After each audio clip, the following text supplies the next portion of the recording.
everybody. My name is Marina Kim.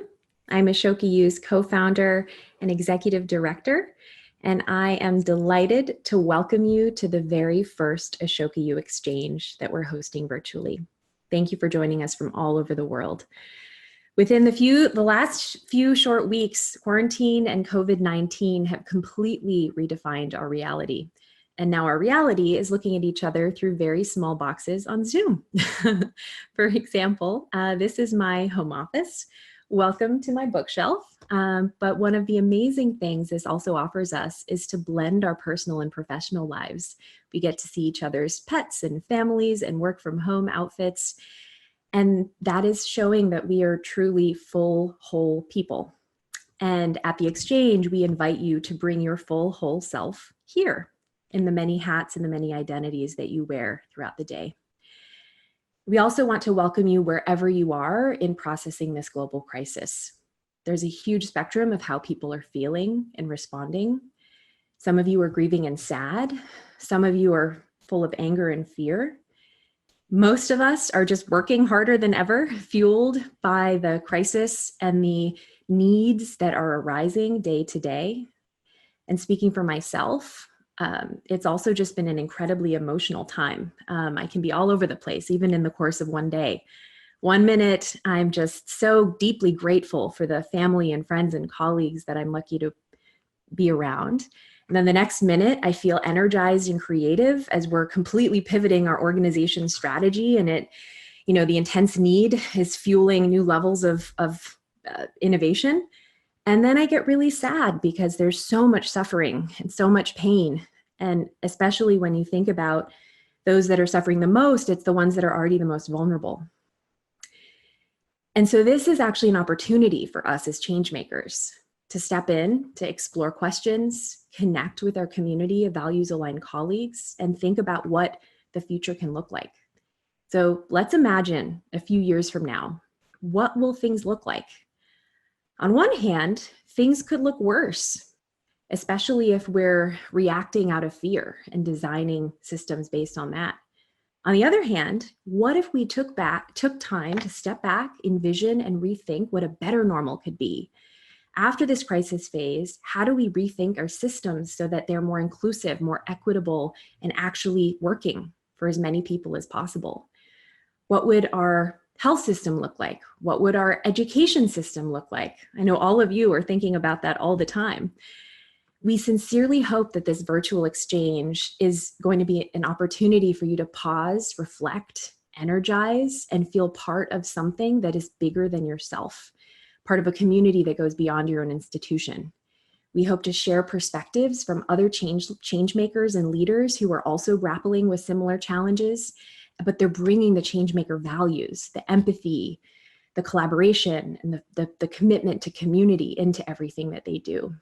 Throughout the next couple of days, we invite you to bring your full self, your full emotions, whether you're just feeling sad about what's happening right now, or you're feeling optimistic about the future. And now I'd like to transition to gratitude. This whole process of pivoting to a virtual exchange, which has just been process of just over a month, has been an opportunity for us to be blown away by the generosity of all of our sponsors, partners, speakers, and attendees from the University of St. Thomas, who has stood with us throughout this whole transition and has just been a pillar of what a partner means, to all of you who are critical to bringing this entire experience to life. We just thank you from the bottom of our hearts. And we also wanted to take a moment to acknowledge the land that we are all on. Even though this is a virtual convening, the Ashoka U office is located on the territories of the Algonquin-Nacotchtick tribe, which also later became part of the Piscataway Nation. From wherever you're joining us around the world, we invite you to reflect upon the land where you stand and the indigenous peoples who call it home. And now I'm delighted to introduce you to Dwayne Griffith, our incredible MC. We are so lucky to have him.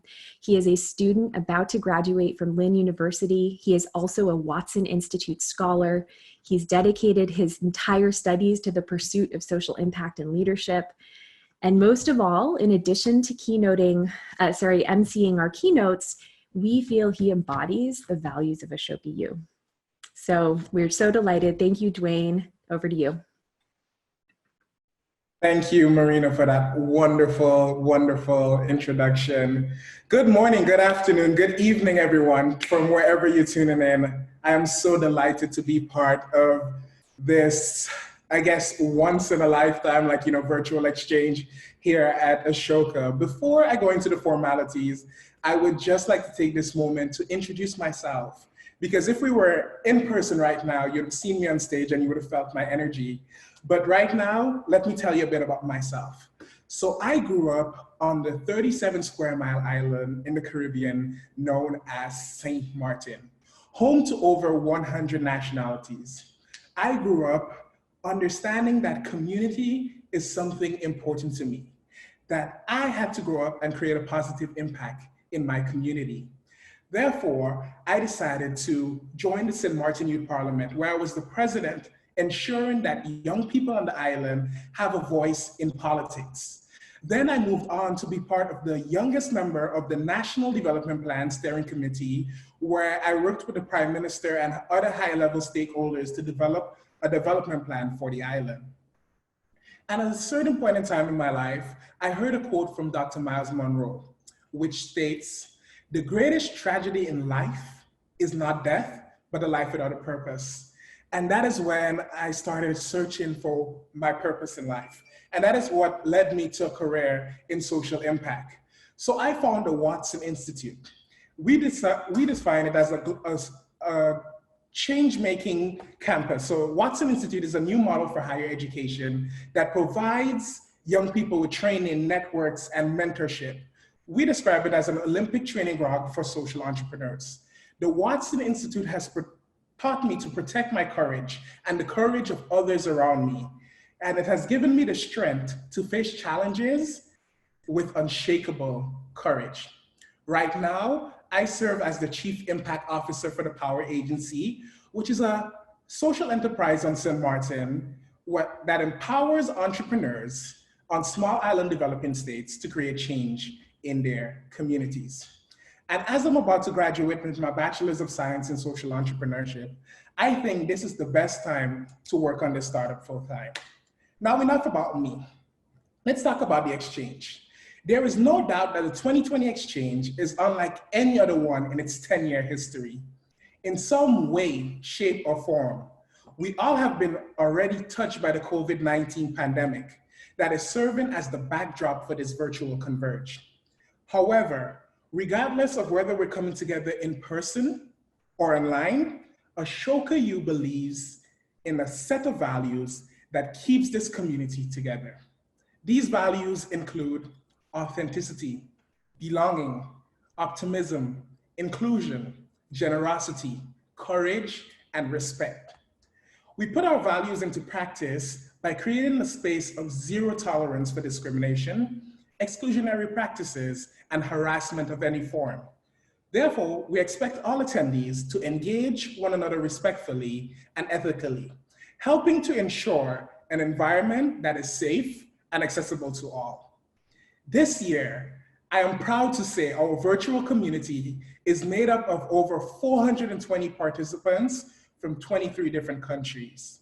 You each wear many different hats in your day-to-day lives that include faculty, staff, administrators, and students. But as this crisis has shown, you are also innovators, change makers, mentors, and supporters, and even friends. Now, we'd like to take a moment to acknowledge a few members in our community that have gone above and beyond to bring this 2020 exchange to life. First and foremost, the University of St. Thomas. What a surprise this exchange turned out to be.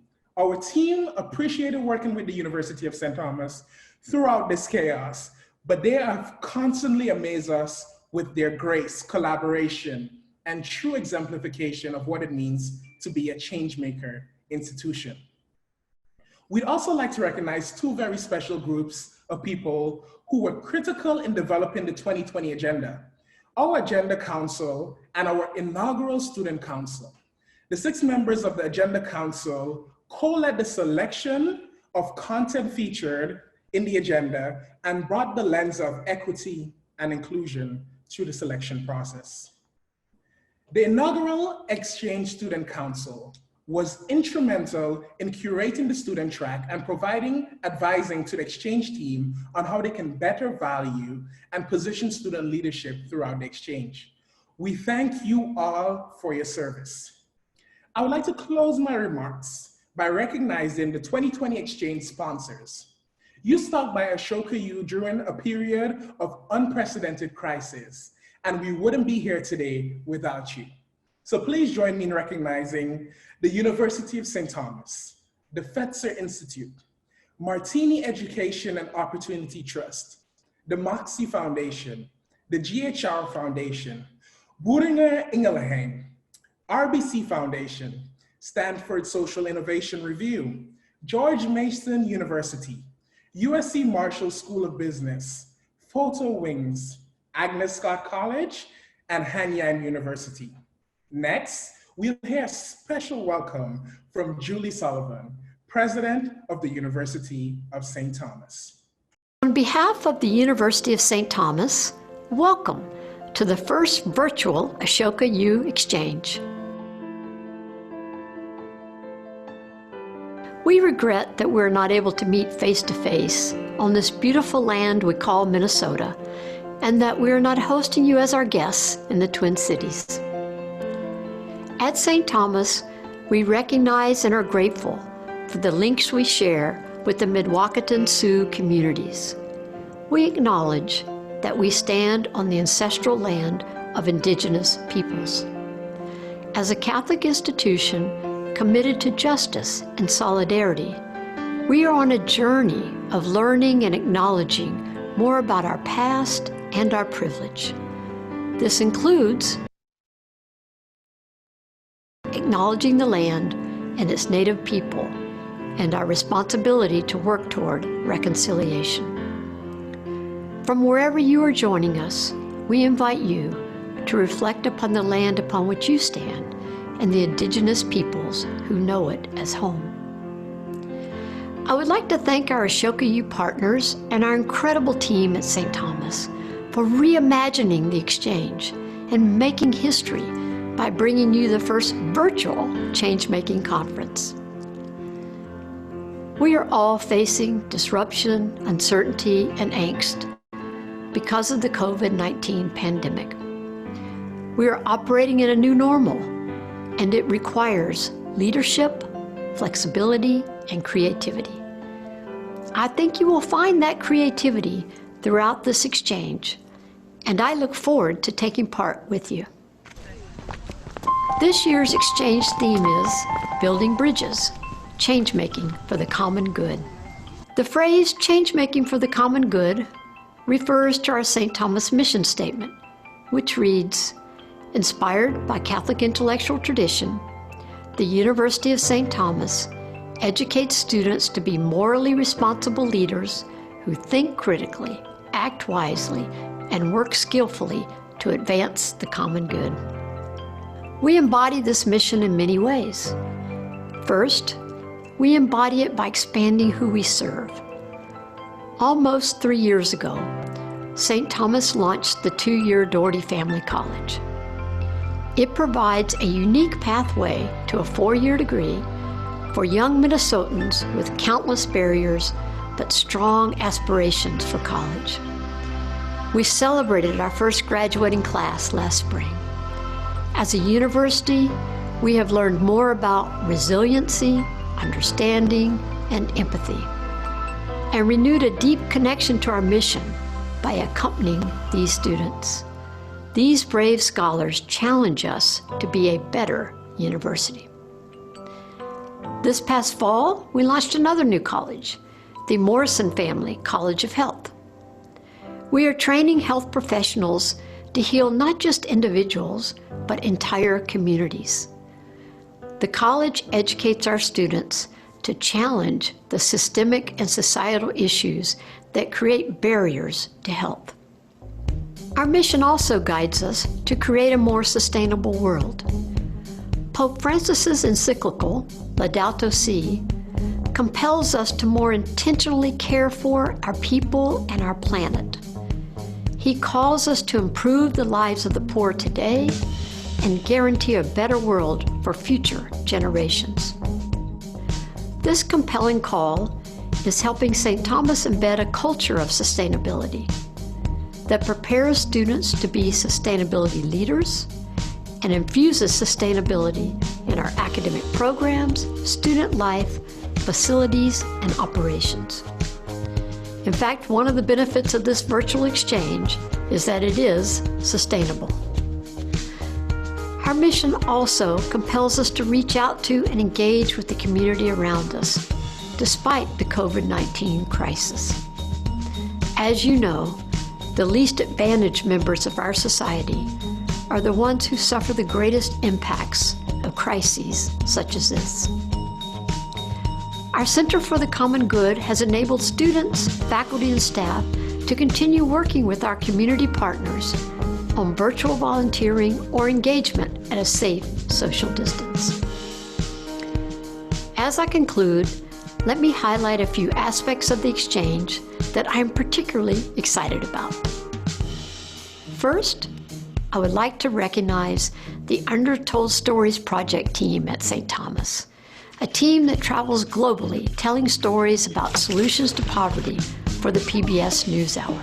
South Sudan border is just about a mile down the road here. They assembled the footage you will see during my remarks and between sessions showing you what change-making looks like locally and introducing you to change-makers around the world. Secondly, I urge you to tune in to the session titled How Athletics Can Advance Change-Making with St. Thomas Athletic Director Dr. Phil Eston and representatives from fellow changemaker campuses at Arizona State, Marquette, and Tulane. Although our athletes are not competing this spring, we're excited to share ideas for how they are change makers.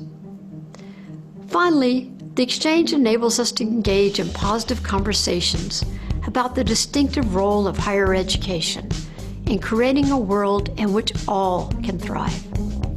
Our collective work has never been more important and more relevant. Thank you for engaging in an optimistic vision for what is ahead. At St. Thomas, a statue of Archbishop John Ireland stands at the center of our campus, guiding us with his words. I seek no backward voyage across the sea of time. I will ever press forward. I believe that God intends the present to be better than the past and the future to be better than the present. Now, let's have an awesome exchange.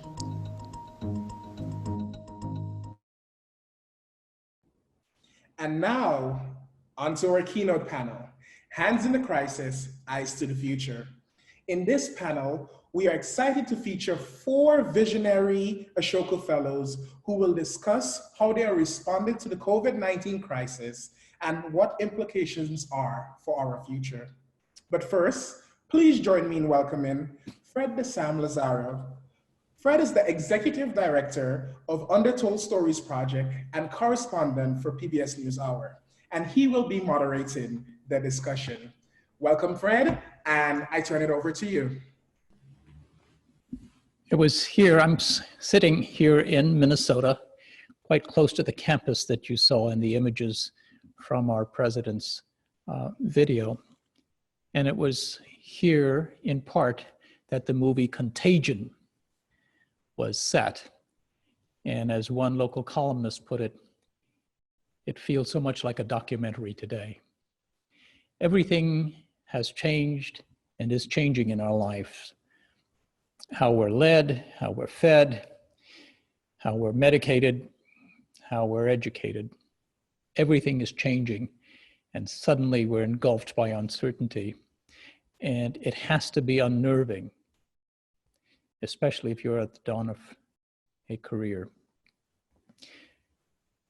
I can't think of 4 more timely perspectives than the ones we're about to hear today. Each of the Ashoka Fellows that we'll hear from has been campaigning and working for change for many years. And now all of a sudden change is not a choice. And each of them sees unprecedented opportunity to be at the vanguard of that change and to guide it and to share some of their ideas. Briefly about me, I will just be here to move the discussion along. But our work at the Undertold Stories project involves reporting from around the world for the PBS NewsHour. And it's about poverty and human suffering. And the only way we can tell these stories is through a solutions-oriented narrative. And that's where people like our panelists come in. They've got a good idea that has shown promise, that has shown measurable progress, and they lead us to solutions accordingly. At the Undertold Stories project, we're trying to bring all of these stories into one accessible library with learning materials into the classroom to help enhance our understanding of some of our most pressing needs globally. We'll have a session on teaching and Undertold Stories later in the conference today, but I want to go first to our panelists, to our first panelist, who is Anne Basting. Anne was awarded a MacArthur Genius Fellowship for her work with people suffering from dementia. And I use the word suffering guardedly because she has worked to turn a period that so many of us view as one of loss and decline into one of happiness, with an embrace of the arts, by tapping the innate creativity that's in all of us that we never lose. So Anne, you work with the demographic that's been devastated more than any other by COVID-19. When we come out of this pandemic, what do you think we'll learn from it? Where do you see the opportunities?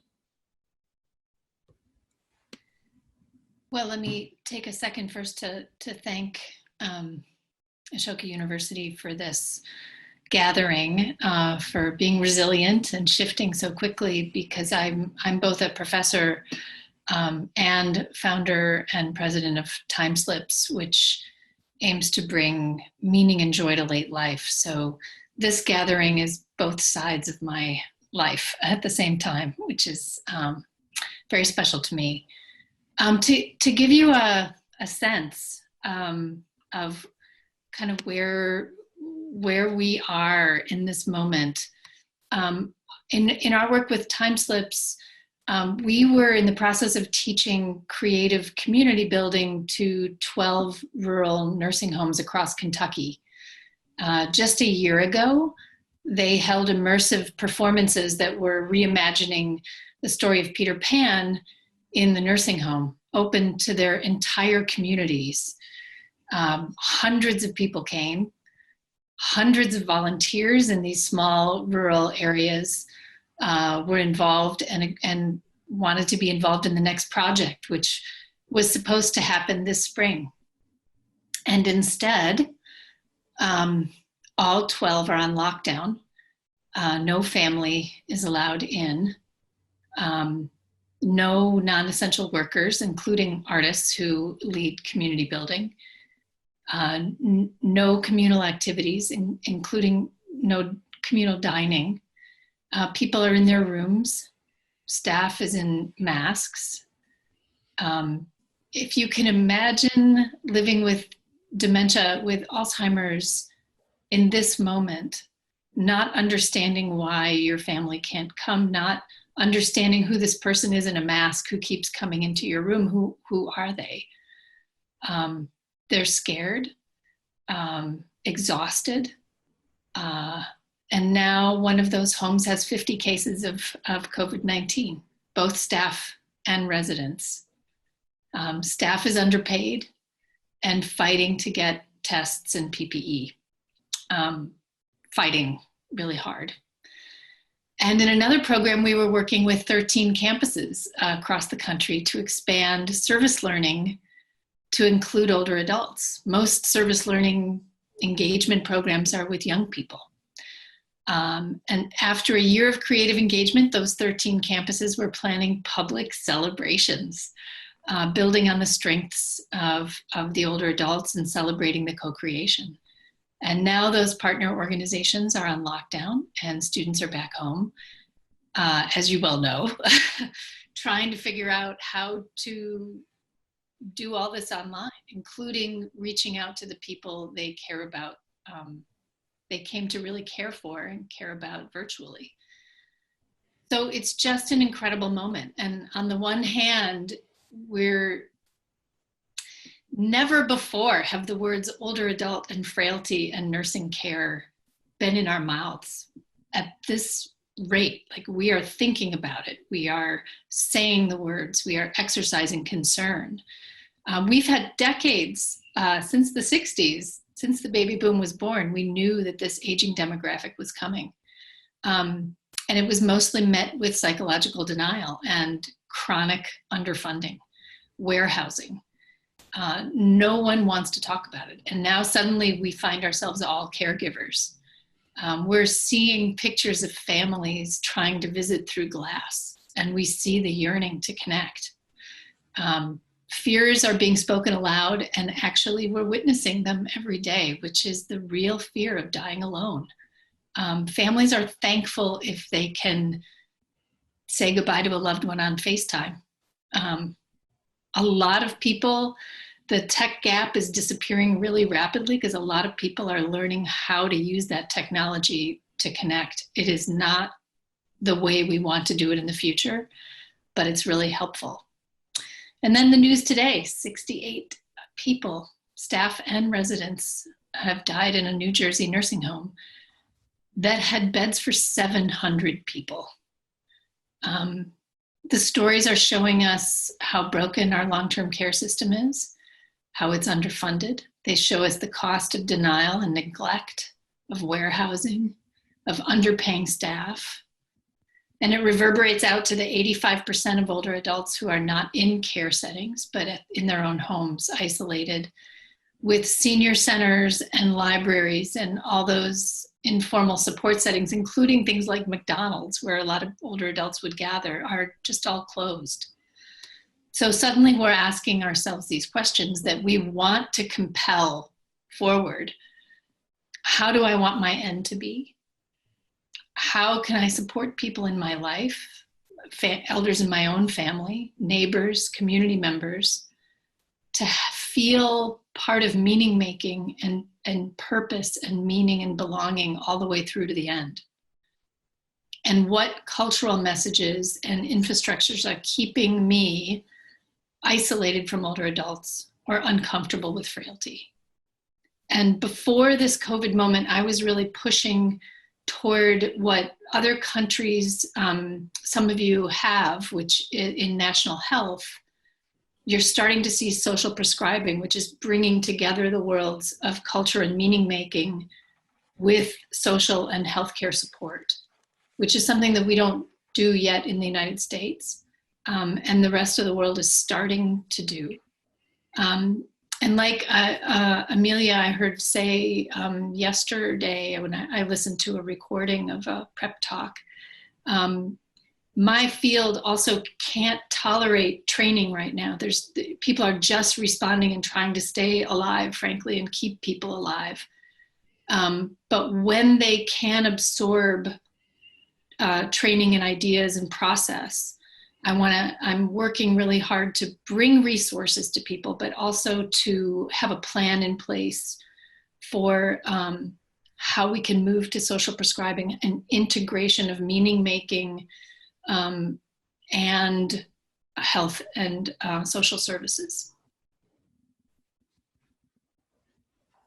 Thanks so much, Professor Basting. We'll come back to you and talk a little bit more about, you know, what the possibilities might be in the future, but it's a good segue to Amelia Frank-Meyer, who through your agency, Alia, has also been working with another demographic that is, as you put it, artificially excluded from society, and that's young people in the foster care system. You'd like to get every single one of them out of it if you can, and you've had some success doing so. You have said that COVID-19 has accelerated changes and got people and institutions to do things that they had been telling you for years are impossible. Talk a little bit about the opportunities that might emerge from all of this as you talk about your work. That's right, Fred. That I think that there are a lot of accelerators at play which give us reasons to be hopeful and optimistic despite the current crisis. And so we are really focused on attending to the current need and planning, as Anne referred to, and as the title of the session refers to, you know, hands in the crisis, eye to the future has really been a mantra we've used.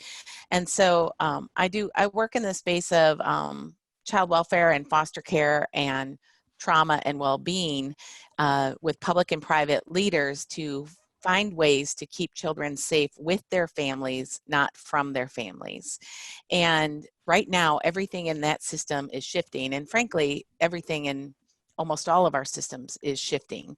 And the ways that it's shifting are really resulting in an experiment that we could have never planfully conducted. And so what we see is calls to virtually all of our public systems, calls for help from these families are down. And we know then that families still have needs. And so we have opportunities to learn here, where did they meet these needs in the midst of this crisis? And in what ways are families stronger than we realized, more resilient than we realized? In what ways have communities come together to help one another that we need to learn from, that when our ability to intervene has been removed, how was the need met? And since we're really interested in co-creating with community and with families ways to build on those natural supports and community connections, learning on the other side of this how families have adapted and communities have adapted to help one another is going to be an important piece of this crisis. So we see an increased focus on the importance of family, an increased understanding for us all about home as safe place, an increased understanding about the hyper-local nature of help, that real-time supports in times of need come from your family and your community and people who are near you and connected to you. So that, you know, importance of connection and belonging is really amplified right now. And really, we're also seeing these kind of leapfrogging forward in other ways out of necessity. So just a couple quick examples are, we've been asking for supports for the workforce for some time, knowing that flexibility builds more well-being in the workforce. And if people could have flexible hours or more working at home, that would be better. And that, you know, received a flat no from a lot of public systems that are focused on accountability and making sure that people work in a regimented way. And over the weekend, we work with a system that went from Thursday till Tuesday. They were able to home office 2,000 employees and, you know, retrofit them with technology that would have never happened in a normal time.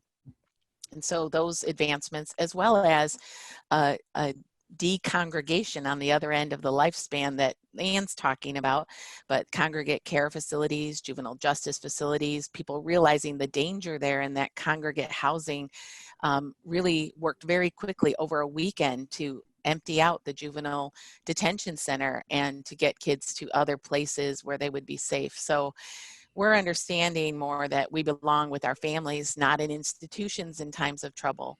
That connection as humans keeps us safe, and this is our learning in this time. And so these new opportunities to come out the other side to say, what do we want to leave behind? What do we not want to rebuild? Let's not work hard to repopulate all of our detention centers. Let's figure out how we got through this time and build on those strengths. So I feel the energy of creativity and innovation and the opportunity to rebuild together and partner in new ways to leapfrog forward some of these opportunities for connection and belonging are so accelerated that in the midst of the hard parts of the crisis, they bring optimism and hope. Thanks, Amelia. I hope that we can come back and dive a little more deeply into what you're talking about, because on the surface of it, a lot of that sounds pretty radical from the status quo that all of us know, to the extent that we know much about it in the first place, in the way we we treat so many of our young people. But I want to move now to our next two panelists who don't need to imagine a new way of doing things. They have an eye on the future, but they also have an eye on a slightly more distant past that existed in pre-colonial, pre-industrial times, they will tell you, and whose time has come again. I want to start first with Ray Hastad-Marroquin. Your Regenerative Agriculture Alliance has advocated for a call for what you call nonlinear food production, to get away from the industrialized methods, the industrialized system of food production. Tell us more about your work and why you believe it has become, and why you've been told it's become that much more timely in this COVID age.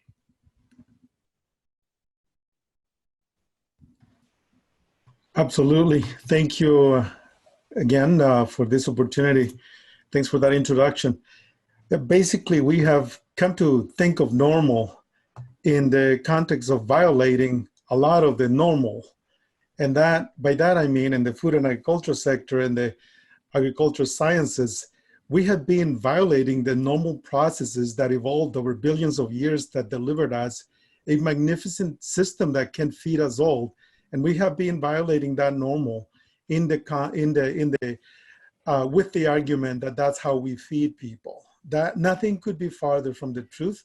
And our colonial mentality, our need to control and own, and all of that urge that has driven how we approach not only food, but also healthcare and other things, is really the big questioning that we have to come up with at this moment of crisis.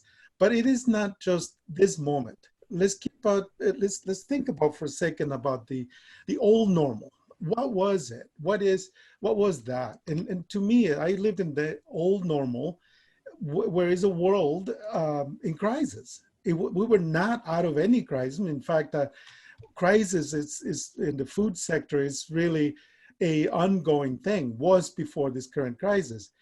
A crisis emerging from the contrast and conflict of a world with itself. My work in the food and agriculture sector affects and is affected by almost every aspect of our lives. What was old normal when this crisis found us?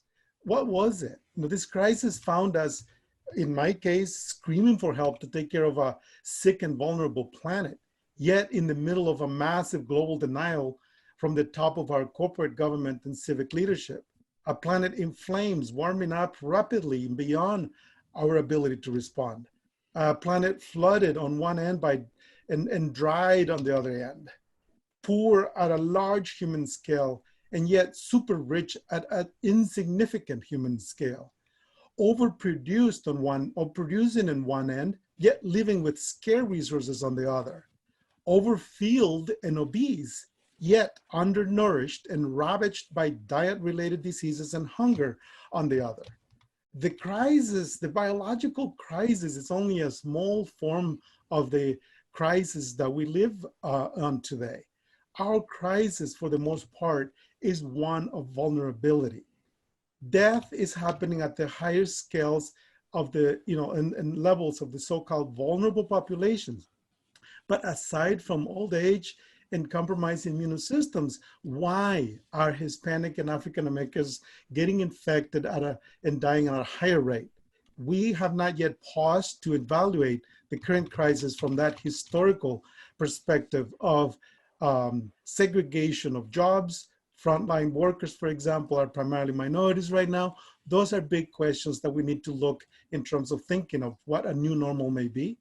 The recent outbreaks of COVID-19 have shown the level of vulnerability and risk that we have manufactured for ourselves when we pack thousands of people in large-scale meat packing facilities where the people are overworked, overtired, can't afford healthy foods or healthy lifestyles, and are overstressed.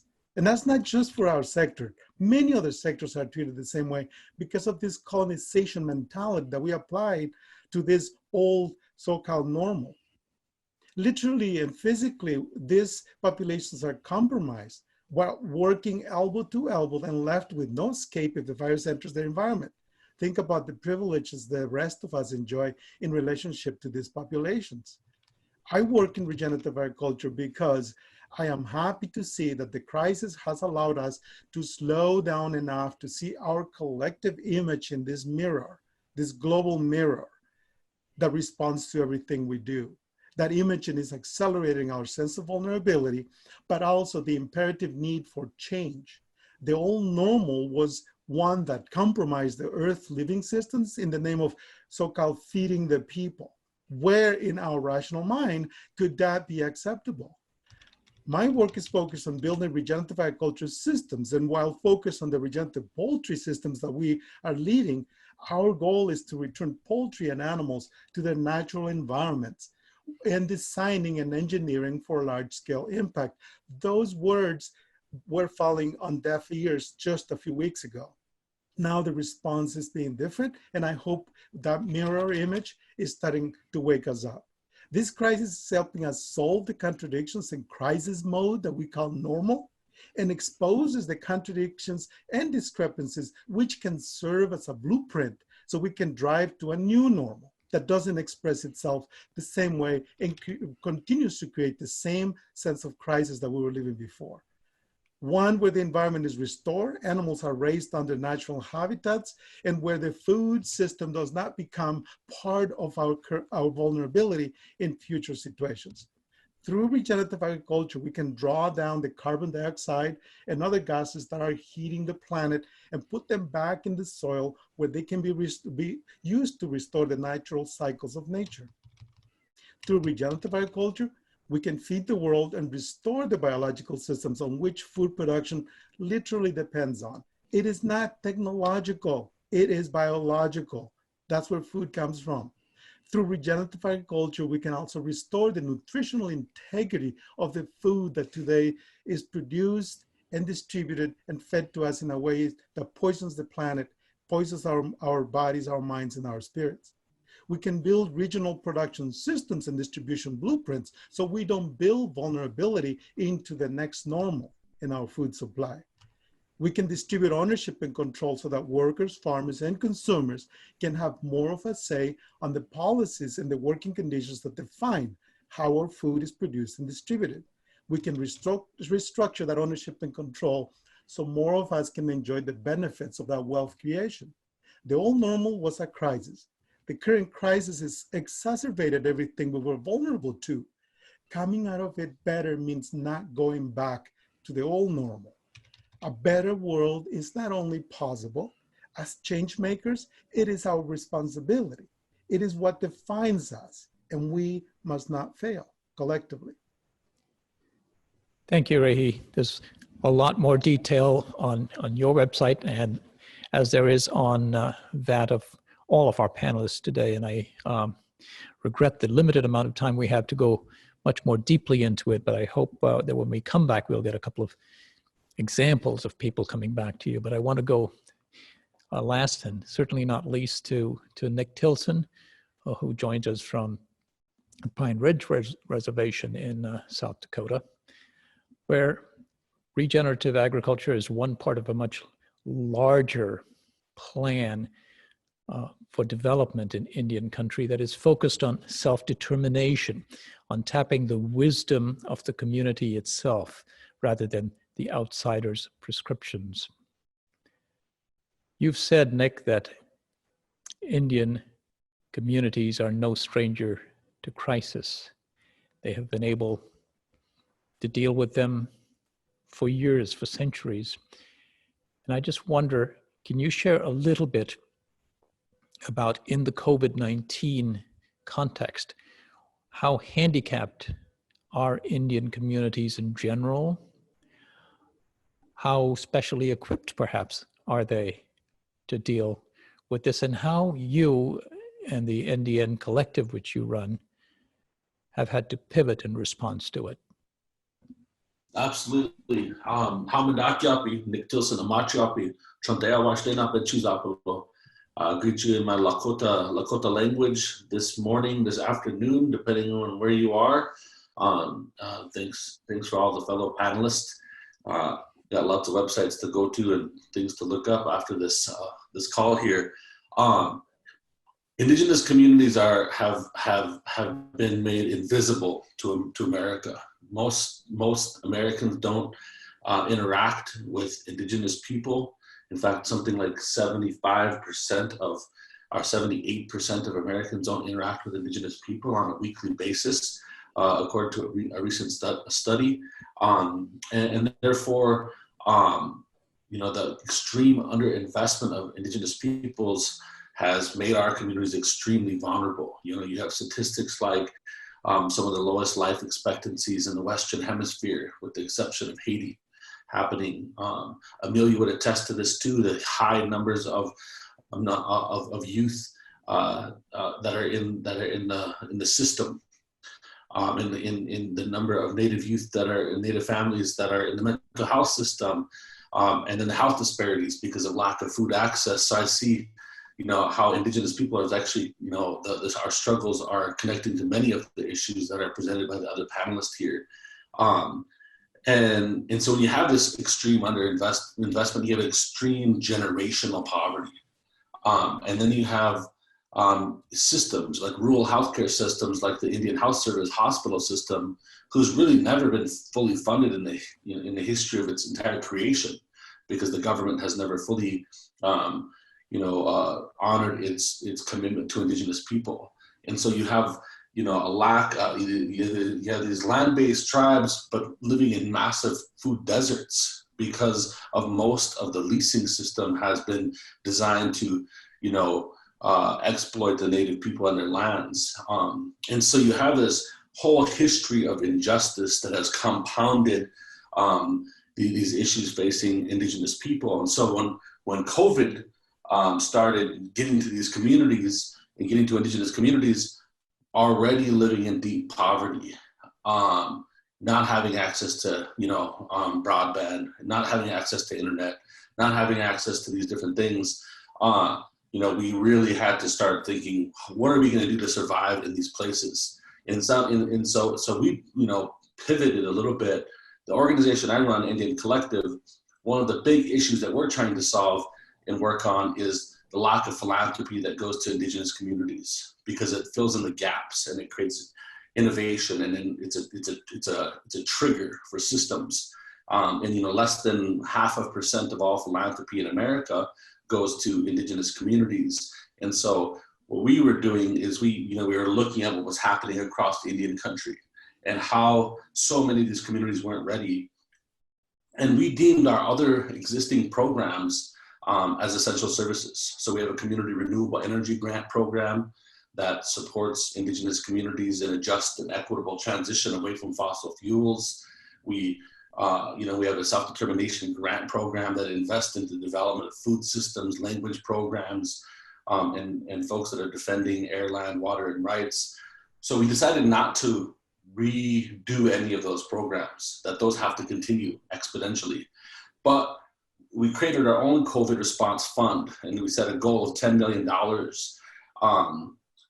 for that fund, and then started reaching out to partners in philanthropy. Because our big worry in this moment was, now the indigenous people were already invisible before and having a lack of access to resources. Now that this is issues affecting everybody in all walks of life, then we were like, the lack of resources to our communities is going to be compounded. And so that was our quick adjustment to create this fund, and to support folks that are doing access to mutual aid groups that have just emerged on the ground, families and small grassroots organizations, and funding of some of those organizations. One of the cool ones that I got to approve this morning was a grant that's going to a local buffalo rancher that is actually going to be used to process tons of buffalo to put it into the local food system here in the community. And it's interesting because we've been trying to get our people to get back to eating buffalo for a long time. And I worked on this stuff with Reggie a little bit.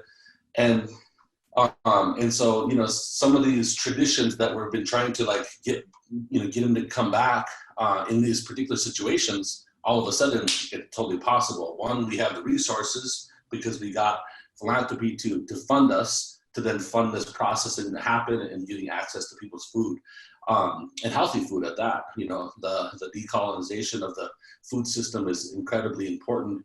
And so, you know, these are the things that we're seeing. I'd have to say I've been pretty enlightened by the way some of our philanthropic partners have responded. You know, you had big organizations like the Robert Johnson Foundation, who's, you know, normally a big battleship that takes forever to respond. And, you know, within a week, they were able to turn around $1 million grant to us that we're now getting out there into the communities. And so I think that things like that in these moments, behaviors can be changed. And I think that there's a huge potential opportunity there. And this is, you know, a question I've been having and talking a lot with in the field of philanthropy. But because there's trust-based building that's happening, trust-based philanthropy that's happening now, you know, my attitude, well, how come there was so much paperwork, you know, pre-COVID, and now there's a lot less? Could this potentially change how we expedite resources coming into communities that are high at risk, and actually really trust practitioners with lived experience doing the work and empower them, rather than having this idea of armchair philanthropy so far away from the problem that you can't even feel it? So I think we're seeing these behavioral changes. I think that in some of the indigenous communities, you know, you look at Pine Ridge, 1/3 of our economy here is the gray economy, the unofficial economy. And in some ways in this particular situation, that might be actually helpful in some of this situation. You have bartering, you have trading, you have people trading goods and services, and it gets back into this idea of building local living economies. And could we actually build local living economies and rely less on globalization and more of building of local economies, regenerative infrastructure and food systems? And those are the types of things the Indian Collective is hoping to, you know, continue to invest into with our partners. And so we're in this mixture of doing both, of meeting basic needs and getting resources out there to mutual aid organizations, while still thinking with the cap on of how are we pivoting in this moment to create long-lasting systemic change, because there's some things that were pre-COVID, we don't want to keep going here. And so those are things that we're vastly thinking about and doing in this moment. Thanks so much, Nick. Pivot is becoming a verb that all of us use frequently in so much of our discourse these days. And I want, in the limited amount of time that we have today, to pivot very quickly to each of your own journeys, so that you can share with an audience of many students and the people who teach them. I'll continue with you, Nick. I mean, when you cite statistics as you do about, the condition of people's health, the unemployment rates in Indian country, it sounds so awfully daunting. And in your own personal journey, I mean, what set you on a path that said, I can make a meaningful change amid such overwhelming challenge? Well, I mean, I think a few different things for me. I mean, I think part of it, I was raised up in a pretty activist family, raised up through the American Indian movement since I was a child, watching people fight for our right to survive and to live.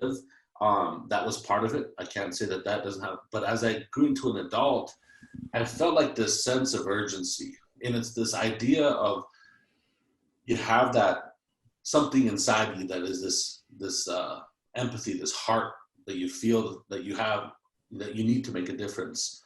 And I feel like for me, like in some ways, I never felt like it was 100% a choice. It felt like it was, we had to make a difference.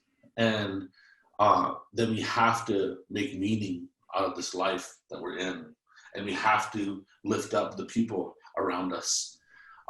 And so I think a big part of it for me was calling upon my own traditions of being Lakota and of service to my community and to my people, and looking at the ways that historically, our leaders have had to step out into leadership and do those things, even though when it might not be popular. I think some of our greatest leaders were considered like the weird ones. Even Crazy Horse, he was, kind of socially awkward. He stayed away from, groups of people, all those kinds of things. And so I think, I think that the reality is, I think that when we feel that inside of us, I think the difference is the courage to act upon it and to look around the society. And I even look at the other panelists here and thinking about the urgency that is needed to make a difference, and how the urgency is so great, we cannot sit on the sidelines, that we have to invoke ourselves into that. And I think that that's something for me is fundamental. It's even, I run a national organization, but I decided to stay right here in my home community on the Pine Ridge Indian Reservation. Even though we're doing stuff in over 80 different communities throughout Indian country, I decided to stay here because this is where I'm from. That's where that urgency will continue to fuel my decisions and be able to see the impacts of the things that are happening, the good and the bad in the community. And so I think it's that transition. And then it's almost like a vision. When you're giving a vision to operationalize something in your mind, then that fuels what we can do next to actually have an impact on the lives of people and from Mother Earth.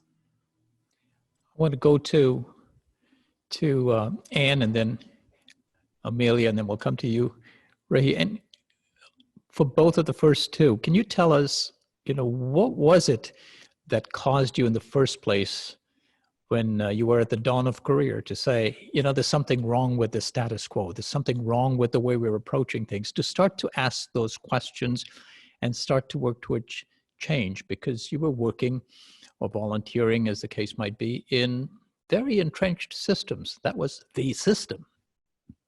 What made you ask the very fundamental questions? I started out, as you said, kind of naive. I think a certain amount of naive is good. And I also want to piggyback on what Nick said about sort of being between, not comfortable in multiple places with a solid grounding of who holds you, who are your feet, whose shoulders are your feet standing on. So you feel supported, and yet you can move between these worlds. And I had that with the worlds of the arts. I'm from Janesville, Wisconsin. So, and I ended up doing the bulk of my preliminary work in just an hour and a half up the road in Milwaukee, where I now live. Timeslips is now in 48 states and 20 countries, which is incredible. But I think that, to me, walking into that first nursing home, just trying to adapt arts techniques into a setting that was incredibly regulated and rigid, bringing flexibility and adaptivity into it, was just truly, I didn't know if it would work.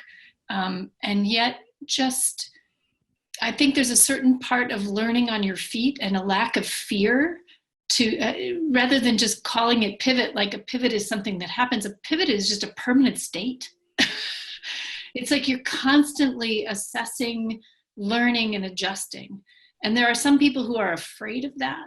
And there are some people who can move into that unapologetically. And I really attribute that earnestness of that state, like the comfort of being in that state and being between worlds and being able to communicate between worlds authentically, as being part of what drove me. In that first nursing home experience, when I figured out that shifting away from focusing on loss and lack in people toward building on strength and using creative and the co-creative process in order to build strength.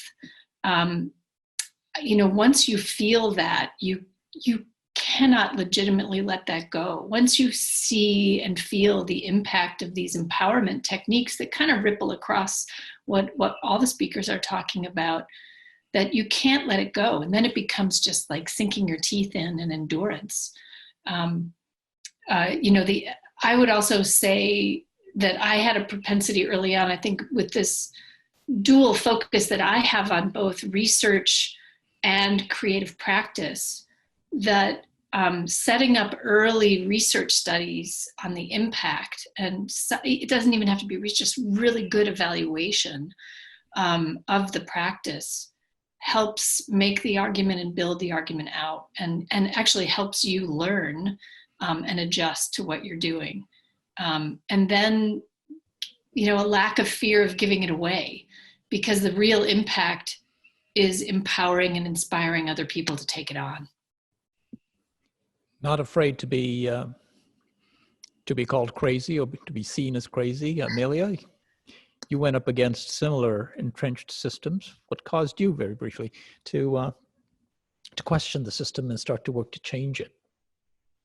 Yeah, I think that's an incremental process. So early on, I worked in group homes where I was taking youth home for the weekends for weekend visits, and it was making zero sense to me why their parents could parent on the weekend, but not on Monday through Friday.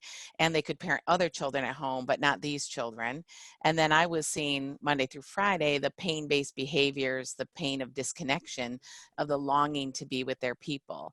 And so then I took a position leading a treatment foster care agency, and said from my very beginning interview, if you're hiring me to put children in the homes of people to whom they are not related or who they do not love, I can't do that. So if you want me to work to change the system, then we can do that. And so that's what happened then. Was I worked really hard to think, how do we obsolete the need for foster care? How do we get all of these kids back with people who they know and love or to whom they're related?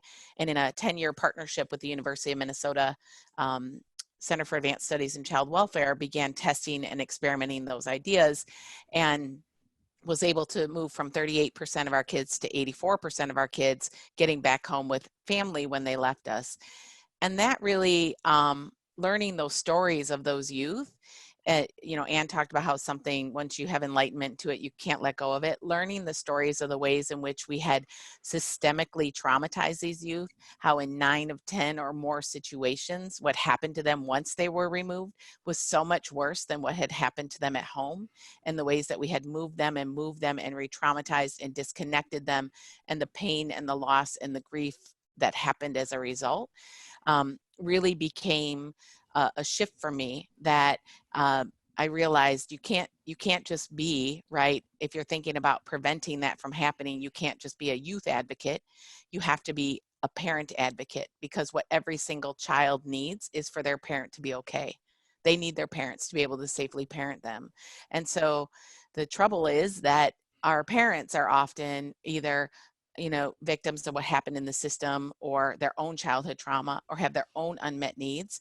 And so thinking about how do we support parents' healing and needs to be able to safely parent is now the work, right? How do we come together as community, in community, and all of our systems, and help parents to be able to keep their children safely at home, instead of coming in with a rescuer, colonialized mindset where we save and rescue the children and redistribute them to other people's families. So really getting, a lot of us are talking about getting back to basics and basic human needs, and that basic human need of belonging, that basic human need of being with your people, being raised by your parents, and ensuring that families have what they need to be able to safely do that. And Amelia, you've talked about not going back to the system that was, and I want to move to Rehi to answer this question about the system that we have for food production. We have a plant in South Dakota, not far from here, that has closed down, that has taken out of production apparently 5% or some astronomical amount of a certain type of our protein, in the protein in our food. And I'm just wondering, what it says to me is that there is an enormous amount of vested interest and money in the status quo. And I just wonder if you have strategies in mind that, will start to make inroads to disrupt a system that you want to disrupt, and bring in this non-linear process that you're doing. How do you go up against such strong, vested, and deep-pocketed interests? Well, maybe it is more about not going up against them, because I don't see a point of even doing that. What we are up against is not them, but rather the vulnerability that is created when we do things that way. And just to clarify, the Smithfield plant in South Dakota is estimated to produce 5% of the pork in the United States. So other plants produce chickens and others produce beef, but they are all operated on a very standardized, confinement kind of operation. And we normally talk about CAFOs, as in confinement animal feeding operations, which is more about bringing the animals into large scale assembly lines of sorts that create a lot of vulnerabilities, especially health vulnerabilities for the animals. But also because of that, we have to treat them in ways that are really unhealthy for the animals, unhealthy for the workers. They become a focal point for entry and modifications and evolution of dangerous diseases like the avian flu and the pork flu and H1N1, if you remember that name. So, but also it's a place of confinement of people. So the problem with Smithfields is that you had over 3,000 people working on really crowded environments, overworked, and vulnerable in general. This is where the design went wrong. What we need to do, and what we are doing now, is reimagining not only how you think of what food is, but also how do you disassemble these larger institutions and move them into more localized systems that are more resilient and more responsive and more accountable to real food needs rather than corporate interests. That's really where the redesign and the key comes in. How we do that is, number one, let's remember, now that we have an opportunity to do so, that the true science of food is really one where we, instead of thinking of ourselves as producers of things, we are simply stewarding a process by which energy, which exists in nature in many different forms, is transformed from a non-edible form into an edible form. And we really don't have much to research in that area, because nature took billions of years to deliver us a magnificent, very efficient design. So that is one thing we need to remember. The other one is that the concentration of these systems in the supply chain, the distancing of the supply chain from where the source of the food is to where we are using it, creates a long line of vulnerable points that can be not only resolved by regionalizing our food system, but also makes more efficient the transportation and the delivery of those foods to consumers. So those are just basic fundamental redesign ideas that we are now bringing into an actual engineering process. We are coming perilously close to the end of our time together, and in the limited period that we have, I would love for each of you, maybe 30 seconds, as you talk to people at the dawn of career, perhaps people teaching them. What advice briefly would you have for them at a time like this? Let's continue with you. 30 seconds, Rahi. Right. So I really hope we wake up, that we see ourselves in the mirror, and that we reevaluate what it means to eat. To eat, really, the purpose for why we do it is to nourish and to live healthy lives, health being the fundamental principle on which everything else depends. If you are unhealthy, nothing else really matters. And we have been learning that firsthand, and I hope we wake up to that reality. Okay. Nick, let's go next to you. What's your message to especially young people in our audience today? The biggest message I would have to young people in the audience today is to remember that we're going to get through this, and that in these moments of hardship, these moments actually is where innovation lives and resiliency lives. And dig for them. They're inside each and every one of us, and be on a pursuit for that for that wisdom that exists there. Otherwise, I feel like you'll miss it if you're not looking for it. And I share that because I think that in hardship, there's something about being in hardship in which things are created. Amelia. What I would say is I remember being at the beginning part of my career thinking somebody else must know more about this or be more capable of doing it, or I don't know enough or don't have enough experience. And what I want to say is, yes, you do. Just do it. That there is, I kept waiting until I had enough experience and education and that to do something. And looking back, I think, oh my goodness, I could have done more earlier, even if I had been more confident in just my ability to act. So don't wait. Don't wait until you get the degree. Don't wait until you get the experience. Just be bold and brave and do what you know to be right. And then the last piece I'll say is something we say regularly at my organization at ALEA, which is do what love would do. And this is a guiding principle of ours, which means that when you're thinking about how to make something better, we think about what would we want for someone we loved, and really digging in deeply and being brave enough to do that. Very briefly, thank you, Amelia. Ann? I would say everything everybody already said, but I would also add then specifically, think of the duration and of your own longevity of your own life. And when you see a person, people in your family, imagine the fullness of time of their whole lives. If they're older, they've been younger, they've had a life of experience. If they're young, how can see them in the fullness of the time of their lives and of abilities and disabilities. Reach out. I remember in another Ashoka gathering, I heard a young person just saying, how do we survive this moment? And I said, this is going to sound weird, but find a really old person and ask them how the challenges they've gone through and how they got through them, and reach across generations. And I would underscore what Amelia said, just do it, just act. Got it. Unfortunately, we have to go, but I'm sure each of these individuals will be happy to respond if you went to their websites for further insights. I want to thank each of you for being here and sharing your wisdom. Much, much appreciated.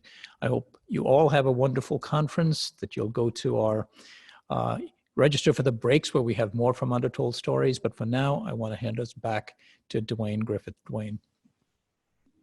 Thank you, Fred, for that. A huge thank you to all the wonderful speakers today. It has been a great day, and thank you for the work you guys are doing to change the world. And as we talk about the shift to move to social prescribing, Amelia, finding ways to keep our children safe with their families, not from their families.